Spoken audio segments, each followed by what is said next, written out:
اللي حصل مع علي في الساحل. احنا شله ثالثه ثانوي، وطبعا النتيجه بتاعتنا طلعت من يومين، فالحمد لله احنا جبنا النتيجه من هنا. اعلى واحد في شلتنا كان جاب 89%. احنا كنا بنلعب في الثمانينات، فدي حاجه حلوه الحمد لله بالنسبه لينا احنا او بالنسبه لاهلنا اللي كانت فاقده فينا الامل. المهم قررنا انا والشله ان احنا نروح الساحل. المهم دخلنا على الابلكيشن اونلاين وحجزنا الفيلا بتاعتنا اللي هنروح انا والشباب، وكنا 5 افراد. حضرنا حاجه الساحل، الشراب بتاعتنا واكلنا وشربنا، كل ده حطيناه في شنطه العربيه وتوكلنا على الله. نوصل للفيلا من هنا، يومنا كان جميل وكان لذيذ. خرجنا شويه وقعدنا في كافيه ورحنا البحر الصبح ورجعنا فيلتنا بالليل. طبعا احنا كنا واخدينها بتاع 5 ايام كده، فاحنا قاعدين بالليل حد من صحابي افتكس حاجه من دماغه كده ان احنا نقوم نلعبوا لعبه، وتوكلنا على الله هنلعبوا خلاويص وكل واحد يتدرى في مكان. احنا كان جنبنا فيلا، الفيلا دي كانت ضلمه، لا طالع منها نفس ولا طالع منها دوشه ولا اي حاجه، بس لازقه فينا قوي. حتى الاوضه بتاعتي اللي في الفيلا اللي انا بنام فيها الشباك بتاعها بيطل على الفيلا الثانيه، يعني لو فتحت هتلاقي نفسك في الفيلا الثانيه، مفيش مسافه بعيده قوي. شرط اساسي في لعبتنا محدش يبعد عن الفيلا بمسافه 100 متر. احنا معانا ابلكيشن على الموبايل،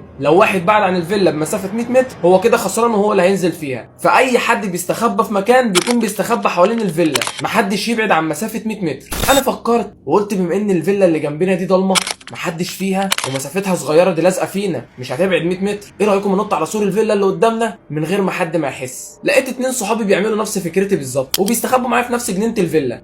الفيلا اللي جنبينا، بينطوا معايا وبيستخبوا هناك. زي ما ذكرت لكم في البدايه ان الفيلا اللي لازقه فينا اللي جنبنا اللي احنا بنستخبى فيها دي مش طالع منها حس ولا نفس، فاحنا كنا مدركين كلنا ان هي ما فيهاش حد. شباك البلكونه متشيش، يعني ايه؟ يعني مقفول شيشن كده، اي كلام. تفوق تعدي تخش جوه الفيلا عادي. وانت عملت كده؟ بصراحه عملت كده عشان ما حدش يتوقع مكاني. بقى اي حد بينزل في اللعبه يعني بيكون عليه الدور ان هو يدور علينا، قبل ما بيدور في فيلتنا بيدور في الفيلا الثانيه. فانا بصراحه جت معايا ان انا استخبى في مكان ما حدش يعرفه ولا الجن ابن العفريت. دخلت الفيلا جوه عن طريق الشباك بتاعي، هوب جامب من هنا لهنا، والله العظيم زي ما بقول لك، ولقيت نفسي جوه الفيلا. نطيت فين؟ في الفيلا الثانيه، في البلكونه بتاعت الفيلا، وابص بعيني الاقي الشباك مفتوح. شباك الفيلا مفتوح. احد صحابي اللي كان بيدور علينا في اللعبه اخد باله ان انا واقف في البلكونه، فده سبب اللي خلاني ان انا افتح بلكونه الفيلا واخش جوه. طبعا الفيلا فاضيه، ده لحد علمي وانا مش عايزه يمسكني عشان كنا بصراحه بيني وبينكم بنلعب على فلوس وانا مكسوف اقول، فكنت عايز اتقفش اخر واحد يعني عشان اقش انا. وفعلا قشيت، بس قشيت مصيبه. نزلت استخبيت تحت سرير في الفيلا الثانيه في الاوضه اللي انا دخلتها، وسمعت صوت خطوات حد